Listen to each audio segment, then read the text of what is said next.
Hey guys, it's Autumn here, and welcome back to day 3 of Inktober. Today we are doing the prompt roasted. Now, I probably could have taken this in another direction, wherein Simon roasts Jack or vice versa, but instead I decided to take this in the cute direction because it's the best I do, and decided to say, well, roasted could be applied to either roasting somebody or roasting things over a campfire because they're cute like that. So to tie into yesterday's prompt, which was them holding hands, I wanted to do another thing of them on their honeymoon where they're roasting marshmallows and hot dogs over an open fire on the beach, which, if you haven't done, by the way, is a lot of fun. So Simon is roasting a hot dog and Jack is roasting a marshmallow, but his marshmallow is beginning to burn. I'd like to think that's the way Jack likes to eat his marshmallows, but that may just be me projecting myself onto my character because I like my marshmallows very burnt. It tastes better and it's crunchy and nobody can tell me otherwise.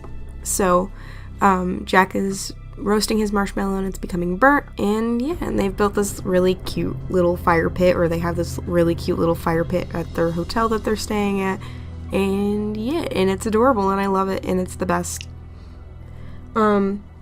So I tried a couple different techniques with this one. So I used just black ink on the marshmallow to kind of give it like a textural effect, and I made the tops of the logs more charred and black looking because they would be more charred and black, and then lighter towards the bottom because the campfire is shining on it. And I gave the rocks kind of like a backlighting effect, at least to the best of my ability. So it looks like they're darker on the front and lighter on the back, which is accurate to how it would be if they were being lit from the behind like a campfire would. I did this on the marshmallow sort of and kind of on the hot dog, but they're not as effective as the rocks, I think. And I tried to do the same thing on the little branch and the end of the log that is facing us. So again, it's not a crazy illustration, but I think I'm working my way up to a style of working in ink that I like and kind of ideas that I like. So I'll leave you guys to finish watching the rest of the video, and I will see you guys tomorrow. Bye everyone!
Hey guys, if you like this video, be sure to check out another one over there, and if you want to see the full playlist for this series, check out over here. Thank you for watching, and subscribe if you like, and I'll see you in the next one. Bye everyone!